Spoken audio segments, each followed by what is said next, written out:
السلام علیکم ناظرین، میں ہوں محمد شیبر، آپ دیکھ رہے ہیں شجر ٹی وی۔ امید کرتا ہوں بالکل خیر و عافیت سے ہوں گے۔ ناظرین، اس وقت ایک بہت ہی ہارڈ خبر میں آپ کی خدمت میں رکھنا چاہتا ہوں مولانا فضل الرحمان صاحب کے حوالے سے، کہ مولانا فضل الرحمان صاحب کی جو ہے ختم نبوت کے حوالے سے چنیوٹ میں ایک کانفرنس ہوئی ہے، اور یہ 43ویں کانفرنس ہے، ٹھیک ہے۔ تو اس میں مولانا صاحب نے جو آئینی ترمیم کے حوالے سے ان کی جو پیش رفت ہے، یا ان کی جو سٹرگل ہے، یا ان کی جو محنت ہے، تو انہوں نے وہ تمام کی پوائنٹس جو ہیں ان کو ہائی لائٹ کیا ہے کہ کس طرح سے جو ہے حکومت نے کوشش کر کے ایک مسودہ تیار کیا، اور کچھ باتوں پہ وہ ہمیں رضامند کر کے ہم سے ووٹ لینا چاہتی تھی، لیکن وہ ہمیں مسودہ نہیں دکھا رہی تھی۔ تو انہوں نے کہا کہ جی آپ نے فلاں بات کہی تھی، تو چلیں جی ہم نے وہ بھی مان لی کہ آپ نے یہ کہا کہ جی ججوں کی جو ہے مدت وہ نہیں بڑھانی چاہیے، تو ہم نہیں بڑھا رہے، ٹھیک ہے جی۔ مزید جو ہے ججوں کی تعداد میں اضافہ کرنا یا یہ وہ، تو اس پہ بھی ہم جو ہے جو آپ کہتے ہیں وہی کر لیتے ہیں، چلو اب آپ ہمیں ووٹ دے دیں۔ تو مولانا نے کہا ہے کہ جی میں نے انہیں کہا ہے کہ جی آپ جب تک ہمیں مسودہ دکھائیں گے نہیں تو اس وقت تک بات نہیں بنے گی۔ تو پھر جو ہے وہ مسودہ آیا، تو ظاہر ہے اس میں وہ بہت سخت قسم کا مسودہ تھا کہ اگر وہ نافذ ہو جاتا تو بہت مسائل کھڑے ہو جاتے۔ تو ہم نے پھر اس میں بہت ساری شکیں نکالی اور 22 نکات پر ہم ان کو لے آئے، اور اس کے بعد جو ہے کچھ ہم نے اپنی طرف سے مزید نکات ایڈ کیے، تو یہ 27 ہو گئے، ٹھیک ہے۔ پھر انہوں نے یہ بھی بتایا کہ سود کے خاتمے کے لیے جو ہم نے ایفرٹ کی ہے کہ 1 جنوری 2028 تک جو ہے سود مکمل طور پر ختم کریں، تو اس کی جو نوعیت ہے اس کو آپ لوگ سمجھنے کی کوشش کریں کہ پہلے جو شریعت کورٹ میں کوئی فیصلہ ہوتا یا اس پہ کچھ اس کو چیلنج کر دیتا، تو یہ فیصلے عدالتوں میں پڑے رہتے اور پھر ان پہ سٹے لے لیے جاتا یا اس طرح کے معاملات ہو جاتے، تو وہ اس پہ فیصلہ ہوتا ہی نہیں تھا، ٹھیک ہے۔ تو اب ہم نے ان کو پابند کر دیا ہے کہ اگر کوئی اس طرح کا معاملہ ہوگا تو 1 سال کے اندر اندر آپ نے فیصلہ سنانا ہوگا، ٹھیک ہے۔ پھر مدارس کی رجسٹریشن کے حوالے سے جو ایشوز تھے، تو ان پہ ہم نے جو ہے الحمدللہ اس کو سالو کر لیا، اور انہوں نے ایک بڑی مزے کی بات بھی کہی ہے کہ جب ہم حکومت میں تھے، ہمارے پاس وزارتیں بھی تھیں، ہمارے پاس 16 سیٹیں تھیں، اس وقت ہم یہ سب کچھ کرنا چاہ رہے تھے لیکن نہیں کر پائے۔ تو ہماری تو کوئی طاقت نہیں ہے، یا ہماری کوئی وہ نہیں ہے کہ ہم کسی بڑے پن کا مظاہرہ کریں، یہ تو سب اللہ تعالیٰ کا کرم ہے، اور اس کا شکر ادا کرنا چاہیے کہ اب ہمارے پاس سیٹیں کل کی نسبت بہت کم ہیں، وزارتیں بھی نہیں ہیں، حکومت میں بھی نہیں ہیں، لیکن ان ساری باتوں کے باوجود اللہ تعالیٰ نے ہم سے یہ کام لے لیا ہے۔ اور بھی کافی اس طرح کی باتیں مولانا صاحب نے اپنے اس پروگرام میں کہی ہیں۔ مبارک احمد ثانی کیس کے حوالے سے جو انہوں نے کہا ہے کہ میں فرسٹ ٹائم عدالت میں گیا ہوں، اور الحمدللہ میں نے یہ مقدمہ لڑا ہے، اور میں نے وہاں جا کے ختم نبوت کے حوالے سے بات کی ہے۔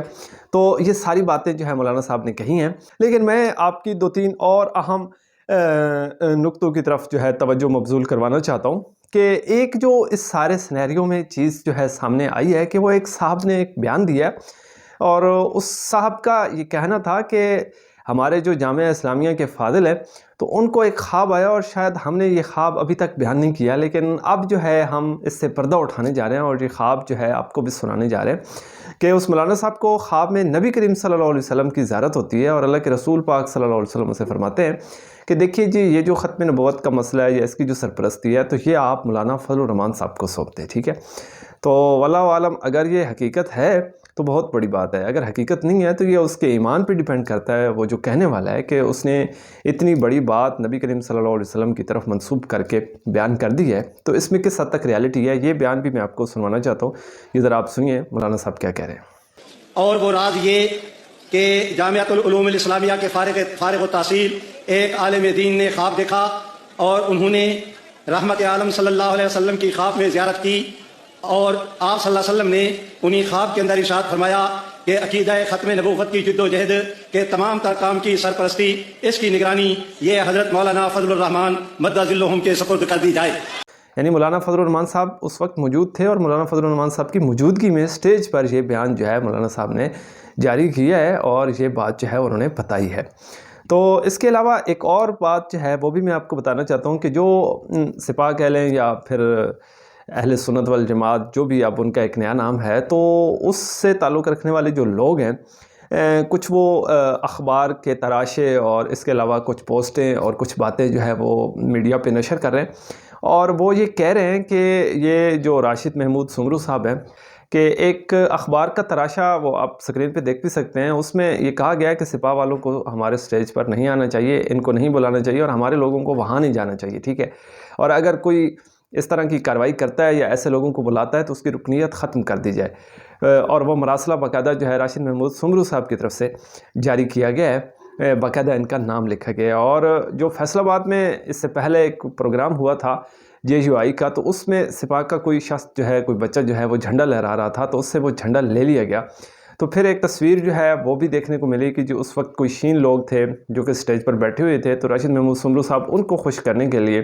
انہوں نے یہ جھنڈا جو ہے لے لیا ہے۔ تو بہرحال اس طرح کی جو ہے کنٹروورسی وہ کریٹ کی جا رہی ہے اور JUI پہ تنقید کی جا رہی ہے، لیکن JUI کا جو ریئیکشن ہے، جو میرے ذرائع ہیں یا مجھ تک جو معلومات پہنچی ہیں، جن لوگوں سے میں نے رابطہ کیا ہے یا اس حقیقت کو سمجھنے کی کوشش کی ہے اور ان کا جو ہے نقطہ نظر جاننے کی کوشش کی ہے، تو وہ لوگ یہ کہتے ہیں کہ ایک طرف تو ان کی اپنی یعنی کہ جماعت کے اندر اتنی دراڑیں ہیں جو کہ اب الحمدللہ کافی حد تک کم بھی ہوئی ہیں۔ پچھلے دنوں ہم نے دیکھا کہ مولانا معاویہ اعظم صاحب کی صلح بھی ہو گئی ہے، وہ ایک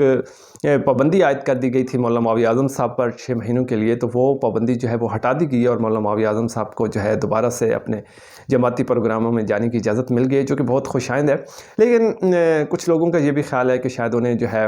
الیکشن سے دور رکھنا مقصود تھا یا کچھ بھی، بیہائنڈ دی ریزن کچھ بھی ہو سکتا ہے، لیکن بہرحال وہ پابندی جو ہے وہ ہٹا دی گئی ہے۔ لیکن ان کا یہ نقطہ نظر ہے JUI والوں کا کہ یہ اپنی ایک سیٹ بھی نہیں نکال سکتے اور پھر مشورے ہی ہمیں دیتے ہیں، لیکن ان کا یہ بیانیہ ہے کہ جی یہ تو شہیدوں کی جماعت ہے اور ہم نے اتنی قربانیاں دی ہیں اور ہم نے لاشیں اٹھائے ہیں۔ بہرحال اس جھنڈے کو آپ کو جو ہے یہ نہیں چاہیے کہ آپ اس جھنڈے کو جو ہے یہ اس پرچم کو جو ہے آپ اس طرح جو ہے لہرانے سے آپ اپنے پروگراموں میں منع کریں۔ ظاہر ہے JUI ایک سیاسی پارٹی بھی ہے، ایک مذہبی جماعت کے طور پر بھی سامنے آتی ہے، لیکن اصل ایجنڈا ان کا سیاست ہے، تو ظاہر ہے ان کا اپنا ایک پرچم ہے، تو اس طرح تو پھر ان کے ساتھ بہت سارے لوگ کام کر رہے ہیں اور ہر کارکن جو ہے وہ جس جماعت سے تعلق رکھتا ہے وہ اپنی جماعت کا جھنڈا لہرانا شروع کر دے، تو میرے خیال میں جمعیت کا جو ہے نام وہ مٹ جائے گا یا کہیں پیچھے چلا جائے گا اور پھر یہ سارے لوگ جو ہیں وہ آ جائیں گے اور یہ اپنے اپنے جھنڈے لہرانا شروع کر دیں گے۔ تو شاید یہ بھی ایک پالیسی ہو سکتی ہے، لیکن ظاہر ہے وہ چونکہ آپ اس جماعت میں ہیں یا اس جماعت کا حصہ ہیں، تو پھر آپ کو اس جماعت کا ہی پرچم لہرانا چاہیے، نہ کہ اپنا پرچم جو ہے وہ لہرانا چاہیے۔ باقی لاہور میں گولڈن جوبلی میں آپ نے دیکھا کہ یہ پرچم لہرائے جا رہے تھے اور کسی نے کسی سے کوئی پرچم نہیں لیا۔ البتہ فیصل آباد میں یہ ایک واقعہ ہوا تھا، لیکن اس واقعے پہ بھی انہوں نے معذرت بھی کی تھی اور یہ بھی کہا تھا کہ ہم نے بڑے احترام سے لیے ہے اور اس جھنڈے کو، اس پرچم کو بھی ہم نے بڑے احترام سے اپنے پاس جو ہے وہ رکھا ہے۔ تو بہرحال سر دست جو ہے یہ ایک صورتحال چل رہی ہے۔ دیکھتے رہیے گا شجر TV، مجھے دیجیے گا اجازت، تو ہم یاد رکھیے گا، اللہ نے کے بعد۔